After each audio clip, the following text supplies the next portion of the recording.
आज पहले दर्शक हमारे साथ जुड़े हैं राजीव अरोड़ा दिल्ली से। राजीव बताइए क्या सवाल है आपका। सर मैंने कल मारुति बाय करे थे 100 @ 3615 जी। तो क्या है, अभी तो ये डाउन है कुछ, इसका क्या है कि 4000 तक मतलब मैं लॉन्ग टर्म होल्ड कर सकता हूँ? जी बिल्कुल।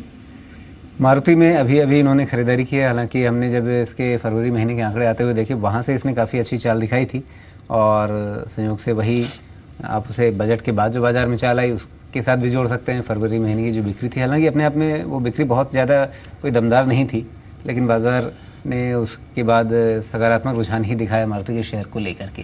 फिलहाल अभी मारुति पर आपकी रणनीति क्या रही विवेक?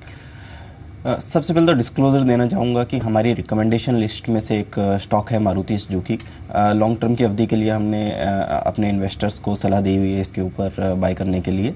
फंडामेंटली काफ़ी स्ट्रॉन्ग कंपनी है, सबसे कंसिस्टेंट प्लेयर है ऑटोमोबाइल सेगमेंट के अंदर अगर जो आप देखते हैं, और जिस तरीके से इन्होंने अपना पोर्टफोलियो डाइवर्सिफाई किया है, एसयूवी सेगमेंट के अंदर भी एंट्री की है अर्टिगा को लेकर, तो काफ़ी बेहतरीन कंपनी है, काफ़ी अच्छे फंडामेंटल है और वैल्यूएशंस भी करेक्ट हो गए हैं, तो वैल्यूएशन भी इस समय काफ़ी ठीक है कंपनी के लिहाज से।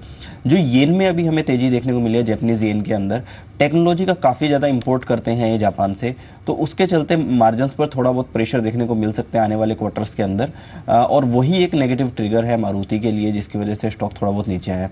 बट मुझे लगता है कि मीडियम टू लॉन्ग टर्म के लिहाज से काफ़ी बेहतरीन कंपनी है। अगर जो आप यहाँ से 5 साल का नज़रिया लेकर चलते हैं तो मुझे लगता है कि यहाँ से स्टॉक आपको काफ़ी बड़े ऊपर के लेवल दिखा सकता है। जी। अगला सवाल वसीम शेख का है औरंगाबाद से। NIIT टेक के बारे में जानना चाहते हैं और इनके पास 500 रुपये के भाव पे खरीदे हुए 60 शेयर हैं। जो इस समय NIIT की हालत है उसमें कह सकते हैं कि ये अभी हल्के से नुकसान पर हैं, और ख़ास तौर पे नवंबर के बाद से पिछले साल इसने एक कमज़ोरी का रुझान दिखाया। उससे पहले तो इसमें ठीक ठाक चाल दिख रही थी, एक रेंज के अंदर रहते हुए ये ऊपर की ओर जा रहा था, लेकिन वहाँ से दिसंबर के बाद से इसमें चाल पलटी है। अभी निचले स्तरों से ज़रूर थोड़ा संभला है, 410-15 के आसपास चला गया था, वहाँ से संभला है। अभी फ़िलहाल इसमें रणनीति NIIT टेक में क्या रहेगी? NIIT टेक जिस तरह का काउंटर है IT स्पेस के अंदर ये काम करती है कंपनी, और मेन जो इनका बिज़नेस मॉडल है वो हमें बहुत ज़्यादा पसंद नहीं है, और जिस तरह से कंपनी का एक्सपेंशन प्लान्स हैं उसको लेकर भी कंपनी बहुत ज़्यादा एग्रेसिव नज़र नहीं आती है।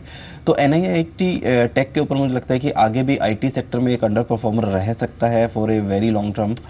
तो NIIT से निकलने की सलाह होगी, और अगर आप इसी स्पेस में निवेश करना चाहते हैं तो एक जेनसार टेक्नोलॉजीज करके कंपनी है, मिड कैप स्पेस से ही वो कंपनी बिलोंग करती है, पुणे बेस्ड कंपनी है RP गोयनका ग्रुप की, एंड फंडामेंटल्स बहुत बेहतरीन हैं। तो NIIT से निकलकर आप जेनसार में शिफ्ट हो जाइए, so that can be a better pick for you. अब अगले सवाल की ओर बढ़ते हैं, और अगला सवाल हमारे पास आया है विवेक भगत का गुजरात से। जानना चाहते हैं अशोक लेलैंड के बारे में। इनके पास 300 शेयर हैं, 89 रुपये का इनका खरीदारी का भाव है, तो इसमें हल्के फ़ायदे में हैं। यहाँ पर अशोक लेलैंड इसने फरवरी में अपनी बिक्री में काफ़ी अच्छी बढ़त दिखाई थी, जो कि न सिर्फ कंपनी के लिए बल्कि शायद कहीं एक पूरी अर्थव्यवस्था के लिए भी अच्छा संकेत बनता है इससे। इसमें क्या रणनीति रहेगी? एक अपने रेजिस्टेंस के करीब में है, लेकिन कंपनी के लिए स्थितियाँ बेहतर होती हुई दिख रही हैं। राजीव जी, अगर जो आप इसका चार्ट देखेंगे तो एक काफ़ी बेहतरीन चार्ट पैटर्न इसमें नज़र आता है। 80 रुपीज़ के लेवल से काफ़ी स्ट्रॉन्ग बाइंग इसमें एमर्ज होती है और अराउंड 95 के आसपास जाकर सेलिंग शुरू हो जाती है। तो काफ़ी अच्छे कंसोलिडेशन के फेज़ में है काउंटर। हालांकि मैंने कहा कि रेजिस्टेंस के पास में है, मार्केट का ट्रेंड डाउनवर्ड्स है, उसके बावजूद स्टॉक में काफ़ी स्ट्रेंथ देखी जा रही है।